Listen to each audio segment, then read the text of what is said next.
What's up? Welcome in. You know the sound. You know what time it is. Boston has entered the chat. Welcome in. I'm George Balekji. She's Laura Stickells. We're in the PNC Bank studio. Special one today. Normally Sundays, it's right after a Patriots. Well, it's been a win and a loss the last few Sundays. But no Pats. Obviously, they got their butts whooped on Thursday night. So we're going to do a little NFL overall look at what we saw from the 1 p.m. window, some takeaways, some winners and losers. We're going to talk some Shohei and some WNBA as well. But first off, Laura, how are we doing today? I'm doing great. Thanks so much for asking, George. And there were a lot of really interesting matchups coming into this week when I was getting ready, trying to think about okay, what are some storylines I should be looking out for? I was like, this is a really interesting week of NFL football, especially for week 3. So I'm excited to talk about it and break it down. Yeah, I'm looking forward to it, especially some of the games that I thought were a given and ended up being one-side lopsided upsets of what we saw today. Obviously, Texans getting upset by the Vikings and the Buccaneers getting upset by the Broncos too. We'll get into that. Let's start with Texans-Vikings. I mean, what a shock. At no point at all was Houston in that game. Credit to Brian Flores and this Minnesota defense. I think that's what the deciding factor. We saw them last week hold the Niners to 2 for 10 on third down and pull off an upset 23-17. This week, just both ends. Sam Darnold went off, 4 touchdown passes, was so efficient. And then on the defense, CJ Stroud, Cam Akers had nowhere to go, nowhere to move, whether in the pocket or running the ball. Well, first of all, I'm just so happy for Sam Darnold seeing this turnaround. Obviously, I have a bias for anybody coming out of the Pac-12, having gone to a Pac-12 school and working for that conference. So when Sam Darnold entered the league, I really wanted him to have success. But obviously, didn't get off to a great start with the Jets. He was, seeing ghosts back during his time there. It was really bad. So it's exciting for him to see this turnaround. Obviously, he went to what everybody's calling quarterback rehab in San Francisco last season, and he looks like a completely different guy. But I think a big part of it, too, is the offense that he's running. I think just this type of offense that they're running, it gets the most out of a quarterback, and I think it clearly works for Darnold. But what I was just most impressed by in this game, obviously, was Brian Flores and the Vikings defense. They looked absolutely legit. They've been getting pressures off of 4-man rushes, and they're just doing so many different things. I feel like it's confusing for quarterbacks. Obviously, they had success against Brock Purdy last week. He's a younger guy, and definitely confused him. And then clearly they had a lot of success here today. What I'm most curious about, though, for the Vikings is how they're going to do next week against the Jets and Aaron Rodgers, a guy that is so good, as we saw this week, so good at reading defenses. And I think that if this Vikings defense can have success against the Jets, then this is a very legitimate defense and a very legitimate team. Well, you say Brock Purdy's young, but in that system, and he still had Debo in that game, that in that system, working with Ayuk, working with Kittle and Jordan Mason, we saw there's nothing lost on what they're working with. So, they stunted Brock Purdy and that whole team as a whole. But, this is Brian Flores. Just the scheme is so tight. With Bobby Slowick, again, from the Kyle Shanahan coaching tree, now calling the plays for the Texans. He loves the outside zone run. Cam Akers in for a banged-up Joe Mixon. Had no room to run, and obviously that sets up everything on offense. But you said it too, it was 3 4-man rushes where it was getting to CJ Stroud right away. The offensive line was shooken up all afternoon long. And the home field advantage was definitely in effect. We saw 4 straight false starts by the Texans offensive line. That was a team mentally just collapsing. Now we saw, CJ Stroud, couple good completions to Nico Collins, obviously Stephon Diggs, ton of catches, almost 100 receiving yards. But a 34-7 loss. It was that defense dictated the game. And then you mentioned it. I'm looking forward to that matchup too with the Jets. On the same time, Sam Darnold, that's going to mean so much to him. But this is an offense where it's not Sam Darnold has to be Superman. Can you get the ball to Justin Jefferson? And we saw Darnold get knocked out of the game for a play, come back in. Aaron Jones had a huge day, both as a receiver and a running back too. That's an offense that can match up well with the Jets, who were pushed around at the line of scrimmage by the 49ers, who were run all over by the Titans. The Vikings come out, if they run well against the Jets, but it is that defense. How do you do against Aaron Rodgers, who's 2, 3, 4 steps ahead, quick to get the ball out, knows where to go with it? That's why he always waits for that play clock to almost hit 0 before he snaps it. He wants to take in as much info. But this Minnesota team, there's something special. Kevin O'Connell, credit to him. He's one of the best play callers in the NFL. We knew that with what he did with Kirk Cousins. It's a continuity for Darnold that's huge. You said he went to quarterback rehab with the Niners, goes to Kevin O'Connell. It's the same system, pretty close to the same verbiage as well. And he's running this so well through 3 games. He's looked like the most consistent quarterback in the NFL through 3 games. As crazy as that is, but that's what he looked like coming off a win with his squad beating CJ Stroud.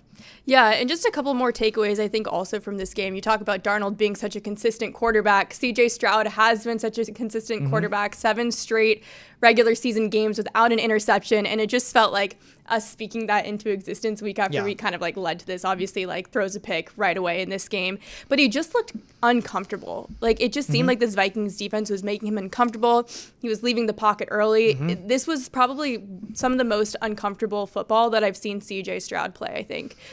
So yeah, tons of credit to that Vikings defense. And then also I wanted to echo what you said just about what US Bank Stadium was like in this game. One of the best places to see an NFL game. Absolutely. And just how into it they were. And Laramie Tunsil was called for 5 pre-snap penalties. You mentioned how like out of sorts that O-line was. And it's like, that's just not a recipe for success. And it's a great place to watch a game, like you said, but there's other stadiums that are like this. There's other loud stadiums. You have to be able to play in a loud stadium. And it's interesting because Laramie Tunsil, he's such a great veteran guy. He's a really good pass blocker, but it's just like weird that he has all of these pre-snap penalties. And it's like, it's great if you're a great pass blocker, but like a pre-snap penalty is basically like a sack. So it's kind of something that just kind of stood out to me. And I was like, this needs to be figured out definitely for the Texans. I believe it was either second or third down and very manageable, and it was false start. And then watching that game later in the fourth quarter, another false start by Tunsil at the left tackle spot. That was, as I'm watching, I'm like, this is a team that's mentally collapsing. Like we saw Stephon Diggs at one point huddle the offense up on the sideline, calling him out. That's why you bring the vet in. Like that's what people are going to make jokes at Stephon Diggs, but that's why you bring him in around Nico Collins and Tank Dell, who are young. CJ Stroud is literally 3 games into the second season of his career. The offensive line is vets, but that's why you bring it in. But you just saw the Vikings just take an offense, put them completely out of sorts.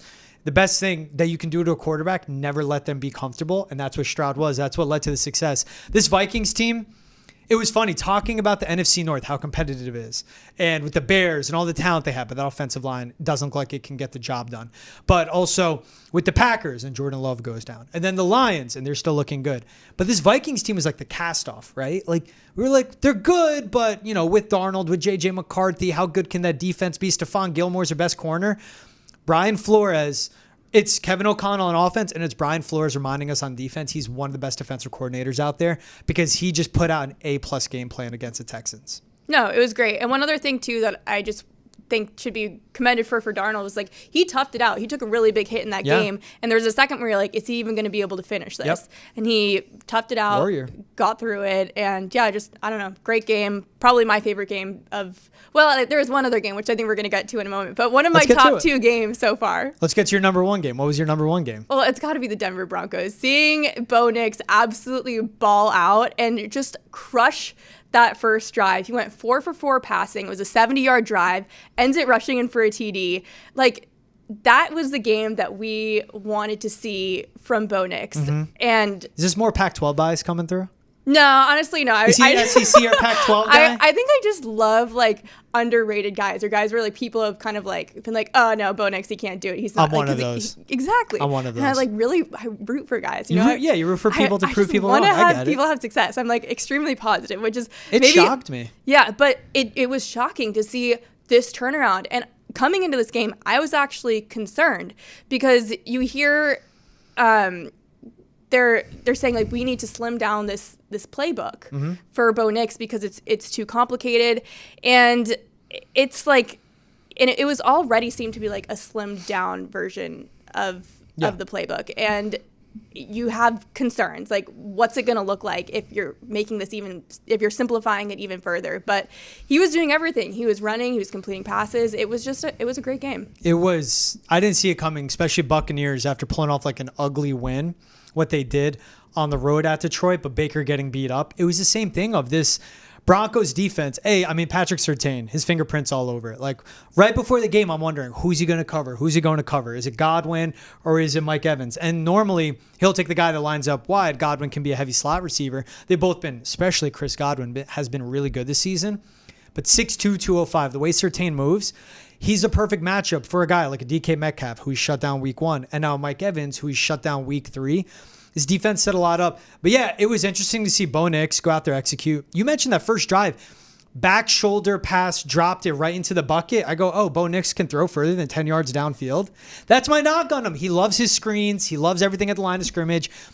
He had his mental lapses of bootleg out wide to his right. Play clock has to go off in his head, get the ball out. And then he had to eat it, and it was a really bad, like, negative play. But to me, the Broncos, that's the biggest shock of Sunday to me, because Bo Nix has been bad. That offense hasn't looked in rhythm. The defense has shown up. And for a Tampa team with a lot of talent, same thing. They looked out of sorts. That's where I credit of the defense setting them up for success. Bo Nix didn't lose him the game, and I think that's what you want to see from, like, rookie quarterbacks right now. They've struggled. Bo Nix has struggled. Go out there and don't be dumb. Like, Will Levis is one of the dumbest players we've seen through 3 weeks. I'm just going to be blunt. Bo Nix went out there and wasn't dumb, and that's what set up the Broncos for success. I think a big part of it is, like, Sean Payton and Bo Nix kind of figuring out, like, especially Sean Payton figuring out what type of quarterback Bo Nix is. Credit to him. And what he can handle. Because, I mean, obviously Sean Payton in the past has had, like, Drew Brees as a quarterback, and Drew Brees is one of the most, like, cerebral quarterbacks. Yeah. Was one of the most cerebral quarterbacks in the league. And you could put a lot on his shoulders. And for a rookie quarterback coming in, like, you just can't put that on a guy. You need them to, like, just take some of the weight off of them. Yeah. And I think so far, at least in week 3, they were able to do that. And there was this one tweet that stuck out to me that I think kind of exemplified this and exemplified how Sean Payton was able to make things easier for him in this game. And it was on the first drive, the Broncos broke the huddle at 22 seconds, 21 seconds, 21 seconds, 6 seconds delay of game, 15, 17, 14. So they were breaking the huddle earlier. It wasn't taking as much time for him to have to communicate the offensive plays. It wasn't taking as much time for him to have to think about everything. And they were getting the ball off between, like, 5 and 7 seconds left on the clock. And I think that just goes to show kind of, like, when you're not overwhelmed with everything, when you're not like, oh, what am I supposed to be doing? Oh, like, what's this play? There's just too much going on. I think it made the world of difference for him.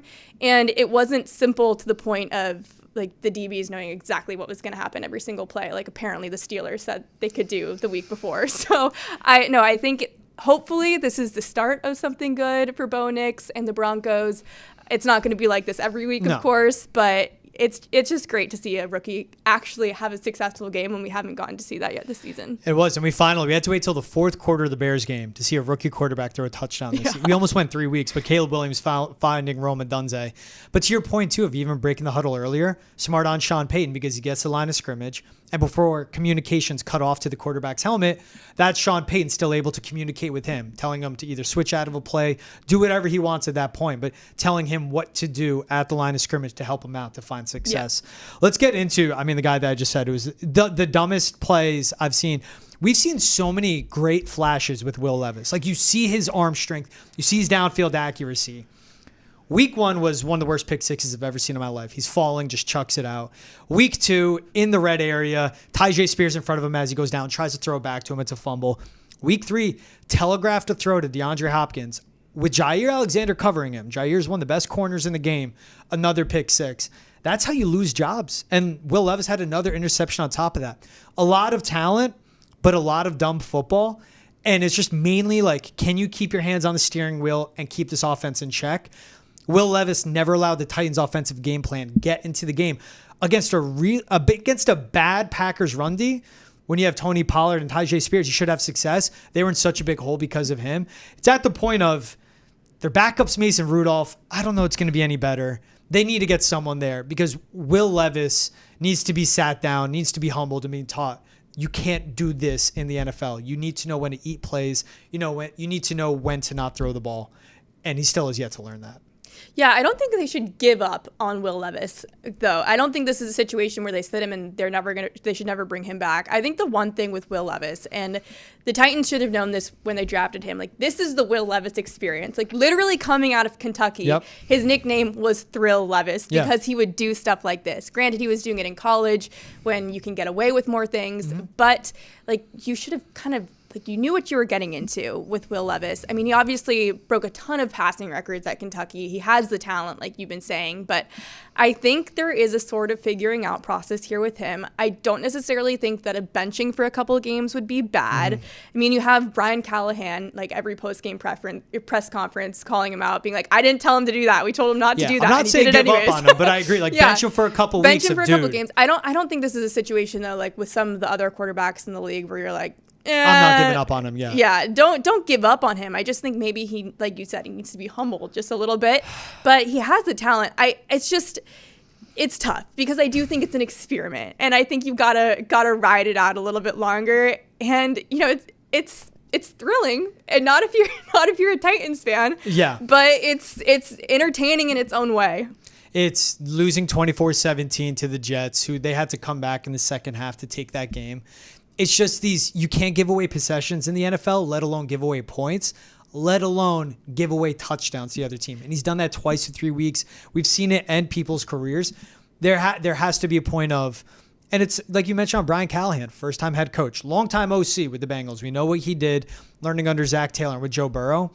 There has to be points, and where you gave Sean Payton credit, give your guy outs. Give him something easy. And when I say an out, I mean an easy check down, an easy throw to make. You don't like Hopkins, you're staring him down, he's on Jair. Don't throw it to him. Have this quick slant on the backside or on your high-low read to go to your third.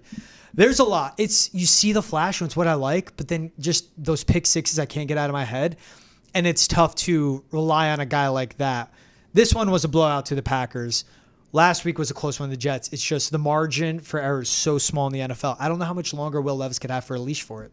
The thing is that I just don't see them really going to Mason Rudolph. No. It's kind of like back to what you said.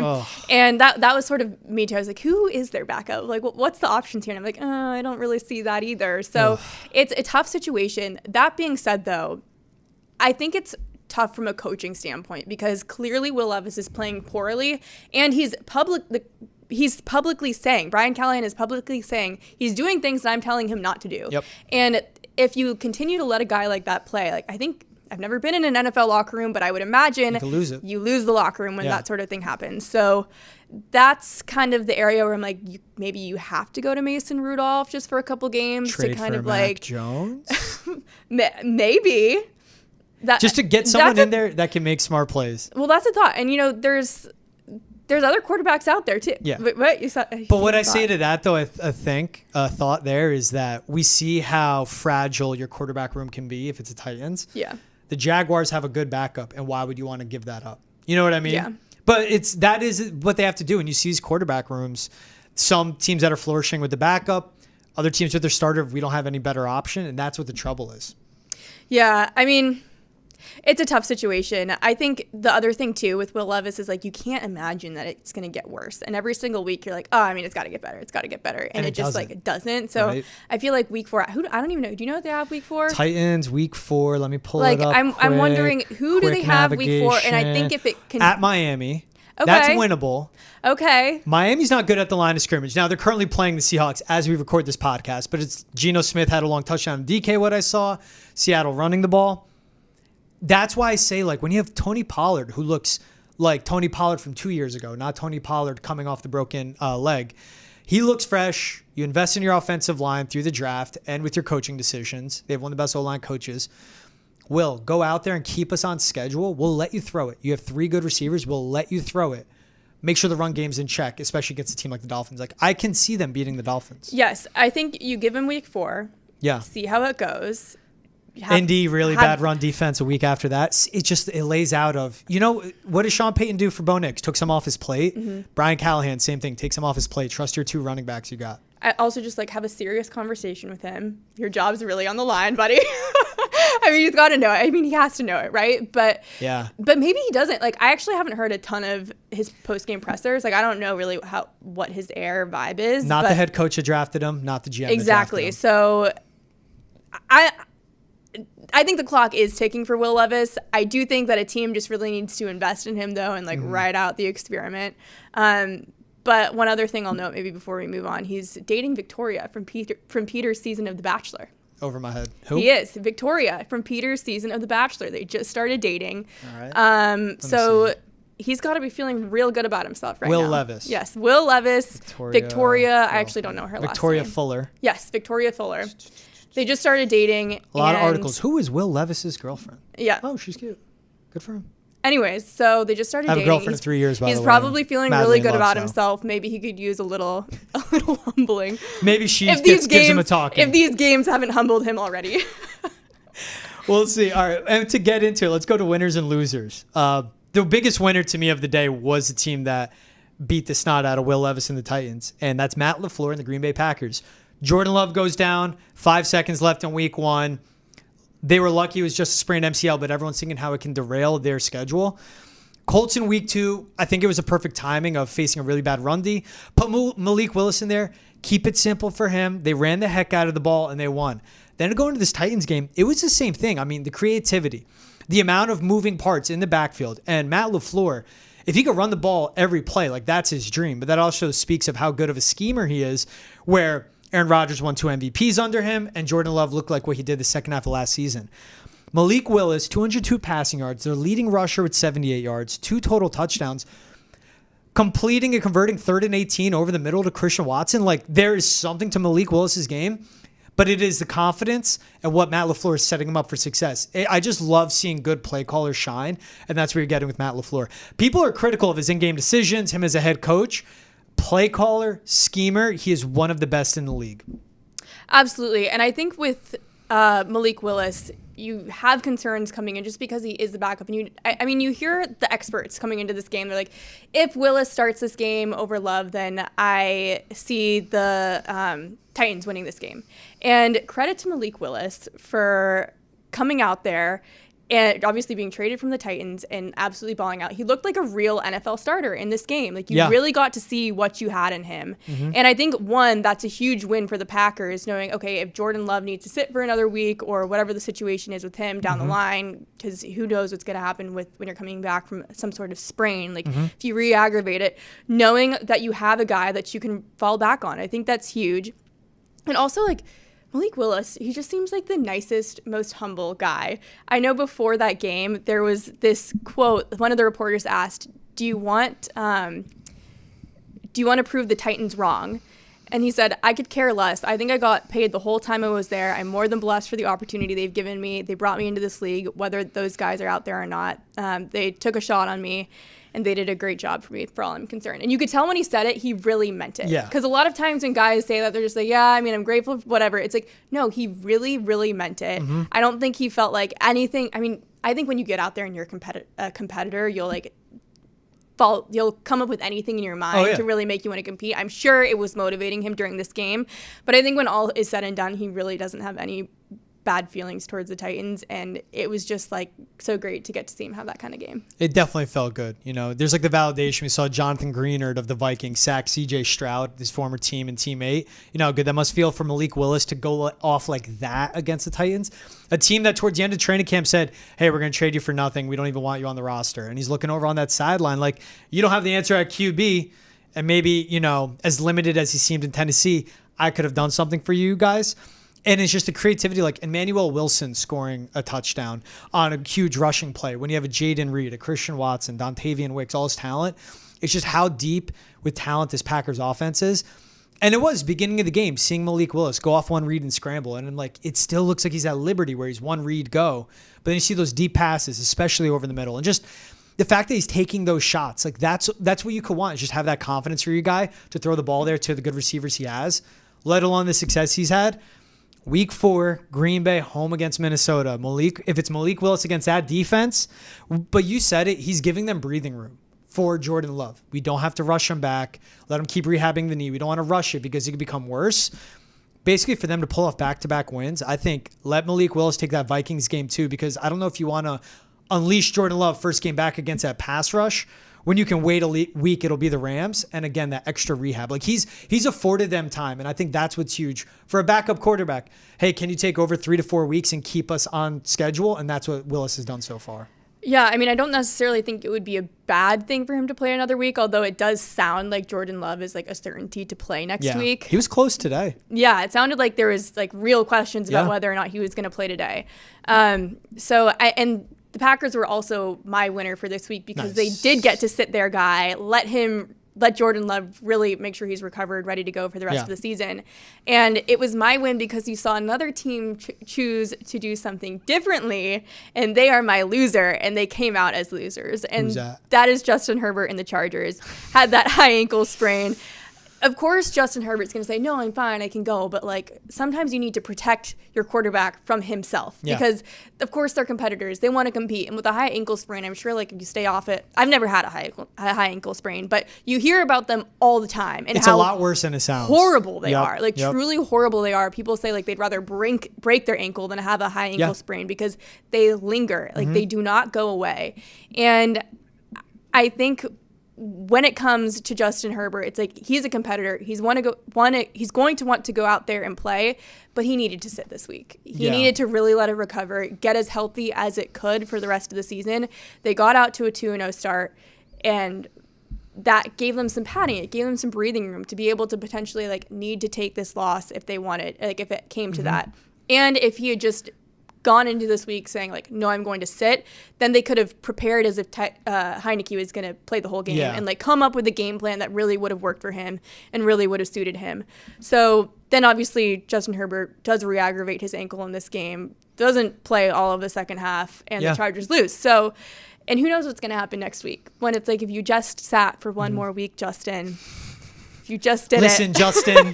Listen to Justin. me. No, but if you had just sat for one more week, like maybe that wouldn't be the situation. But I think truly with Green Bay, it's like a situation where they're like, we're just going to buy into this, make sure that our guy is healthy. And they did the right thing, which not only did they get the win, but they escaped with hopefully long-term health for their quarterback. And this is a guy that's been dealing with plantar fasciitis going back to the offseason. High ankle sprain, like you said, like those are really severe. You have an offense that's been running the ball almost 65% of the time. Like just put it on J.K. Dobbins. Put on not Justice Hill. Put on J.K. Dobbins and Gus Edwards. There we go. Put on them to win it. And it's a tough defensive matchup like the Steelers. But it's the same thing. Winning games in week 3 is nice, but we've seen teams look great through 3 weeks, and then they don't even make it to the playoffs. That's the same thing of like Justin Herbert's long-term health.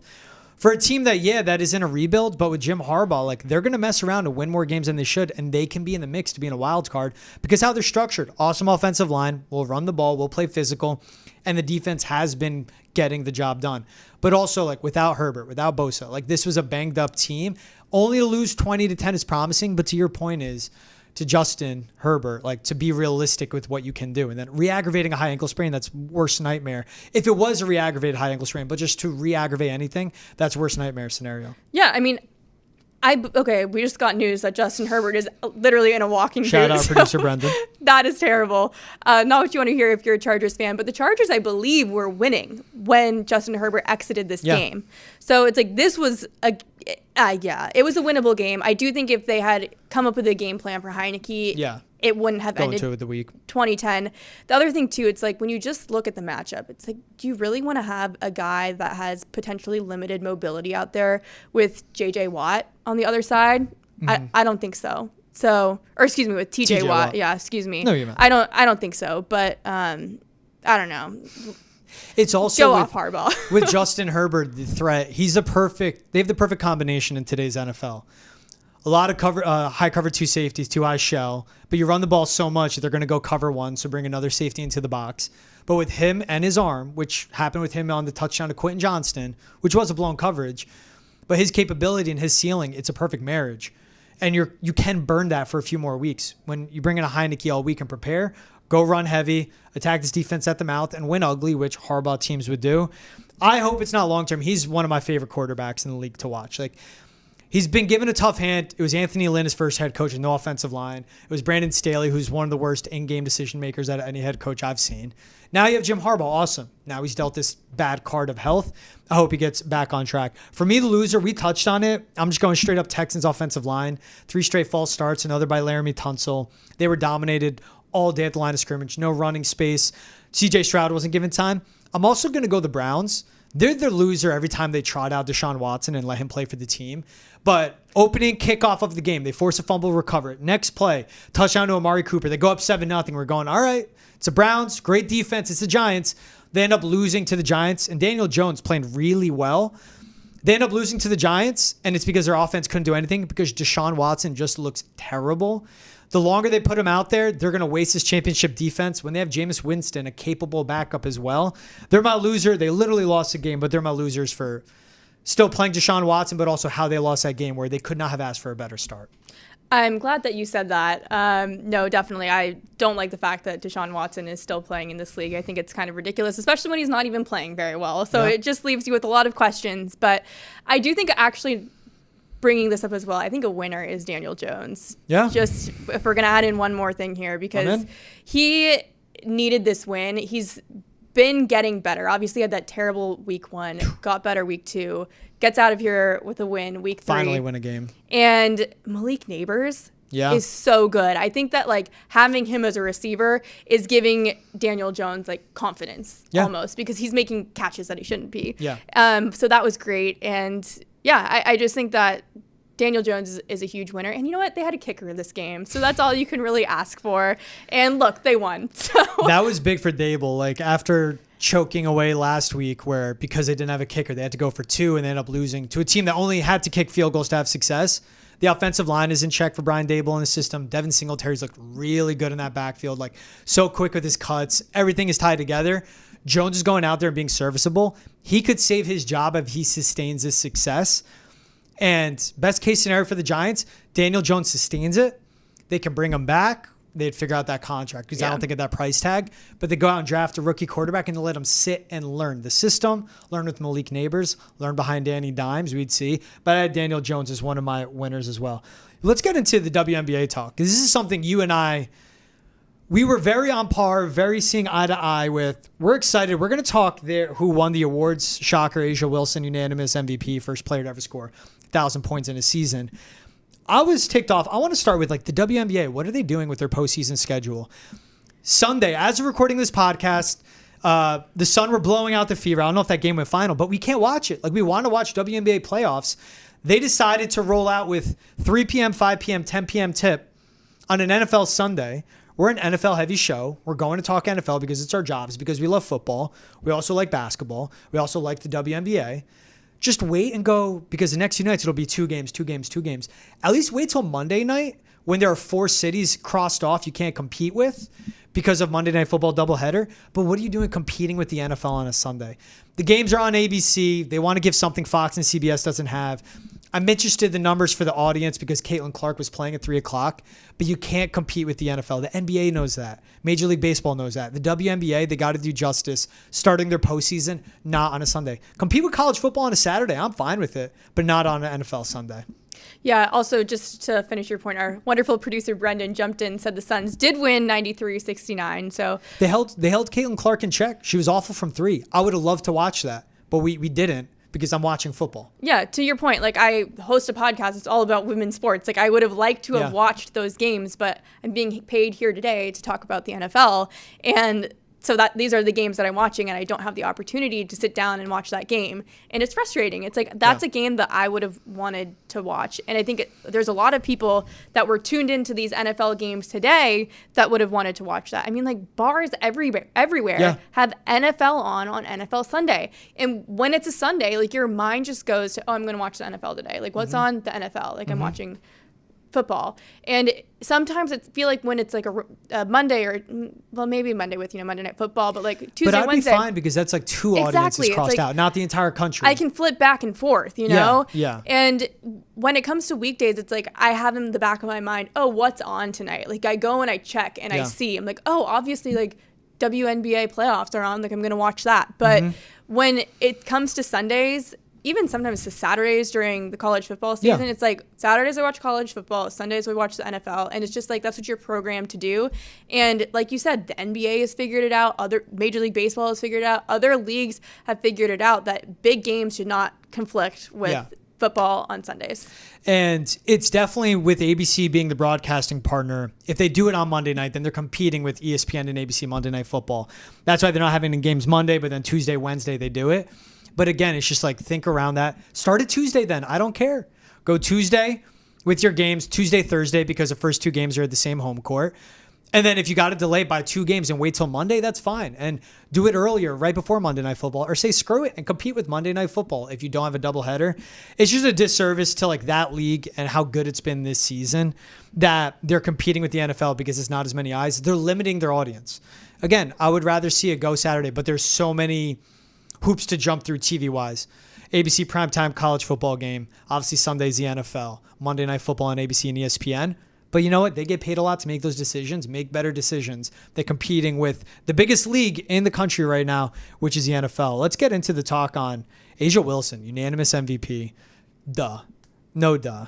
I mean, 3rd MVP of her career, 2nd player to ever be unanimous. Caitlin Clark, unanimous Rookie of the Year, finished 4th in MVP voting, which was sick. I mean, she set the single season record for assists in a season in the WNBA, not by a rookie. And obviously, her last 14 games were unreal, and she got the fever into the playoffs first time since 2015. It was cool to see A'ja have the moment, get unanimous MVP, but Caitlin Clark to be in that conversation as a rookie, especially after the tough start she had to the year. Yeah, no, definitely. I mean, like you said, Caitlin Clark had that tough start to the year. She was known for her shooting in college, and I don't want to say she necessarily reinvented herself as a player this year, but she utilized an area of her game that she didn't need to use as much when she was in college. Obviously, passing was a huge part for her this season. Like you said, she led the league in set the season record with assists, and so she's obviously been great. And can't say enough good things about her. And especially at the beginning of the year, there really did feel like there was an actual Rookie of the Year race, especially with Cameron Brink in it. But by the end, it got to a situation where it's like, okay, like this is Caitlin Clark's race to win. I think with A'ja Wilson winning just MVP, I mean, so happy for her, especially after I think she finished 3rd in voting last season. Like fatigue set in, and she was like, all right, I'm going to do something that's never been done before. Drop 1K in a season. Yeah. Weird. And well, also, I think she got like a 4th place vote too, which like she said fired her up and motivated her going into the off season. But she's truly just like so humble, such like so grateful for everything, so grateful for all of the players that have come before her, always like shouts out her teammates and gives credit to like her peers and other like competitors within the league. Just like a wonderful person. And you can see how much it means to her, especially after her 1,000th point. Like she was sobbing in that locker room, like telling her teammates how much that meant to her. So clearly somebody that, knows how much that actually means. And I appreciate too, Caitlin Clark saying something when she found out when somebody in a press conference told her like, oh, you finished 4th in MVP voting. She's like, that's great, but like, I don't really care. And I think that's one way to handle it. But the other way too to handle it is like A'ja Wilson, where you're like, it does matter so much to her that like people see her as such a good player and to feel like honored by that rather than dismissive. Like that's another way to handle it too. I'm not saying one is better than the other, but no, I think it's just really cool. And did you see the Miami Heat's tweet today? No, what do they do? I need to keep up with these social channels. Yeah, come on. Was it a Bam GIF? Was it a picture of Bam? So there was a picture of Bam with the caption A' a random I see I need to like spell this out. A' random photo of Bam on this lovely Sunday. They know what they're doing. Yeah, they know what they're doing. Good job. Good job to that admin. Exactly. I agree. I love social media in sports. Like all of the women, because truly they're like are 90%, I think probably women that run these social accounts do such an amazing job. They're so funny. I can't get enough of sports social media. But truly like just so happy for A'ja and Caitlin. But like when A'ja got 1,000 and their tweet was BAM emoji. And then it was A'ja Wilson, 1,000 points. Yeah, A'ja Wilson, unanimous MVP. She was 1st in points in the league, 2nd in rebounds, 1st in blocks. She averaged 27, 12, and 3 blocks. Her 7th season, Afisa Collier finished 2nd. 6th year in the league, she won DPOY. And then Breonna Stewart, Stewie, 3rd with the New York Liberty, best team in the league. Caitlin Clark, a rookie, to finish 4th between 3 of some of the best players in the league, to a few Titans as well. I mean, that's awesome. That speaks on her. Speaking of Titans, let's get into Shohei Ohtani. It was Thursday night when he did this. We had a big show that day, of course, with the Patriots playing on Thursday Night Football. Let's get into it now, though. So he was a first member of the 50-50 club. And obviously the fashion he did it in, went 6 for 6 in the box, 2 doubles, 3 home runs, 2 stolen bases, 10 RBI, and of course the 50-50 club again. And breaking that at that point, what did you think of that single game? Like, there's one way to do it, and for him to do it in historic fashion, players go their entire career, maybe get 10 RBI, maybe go 6 for 6 at the plate, maybe hit 3 home runs. He did it all in one game. It was unreal. Well, I think when you think about Shohei Ohtani in the season that he's having and the fact that he was able to do that, he's literally the first in baseball to be able to do this thing. And it's not even related to him being a two-way player, which is usually the thing that makes him the first in history to be able to do something. Yeah. So I think that just goes to show like what a truly all-around player he is, how good he really is as a DH. And that's not even talking about the fact that he can pitch too. And he's also one of the best in the league at pitching. I mean, I think in this game, I think just goes to show like truly he can do it all. And I think Mookie Betts actually had a quote after the game. He's like, I didn't even realize that he went 6 for 6. And it's just because he does this stuff all the time. Like, it's sort of like what you expect from him. But it's crazy the fact that he lives up to those expectations. Yeah. I wonder where this season goes. So now he's at 52 home runs, 53 stolen bases as we're recording this pod. And there was like the joke where like, can he get to 60-60? They had 9 games left at that point after Thursday night. We're like, why not? I also love the Marlins manager of like, we're pitching to him. There was a position player in there pitching on his 3rd home run. History books won't show that, but not every single person in the Dodgers lineup hit a home run. I loved that instead of we're not going to be a part of history, we're going to walk them. Like, no, it's baseball. Like you have an opportunity every single pitch, every single play, quote unquote, to get an out or to let one up, like to be a competitor. And they did that.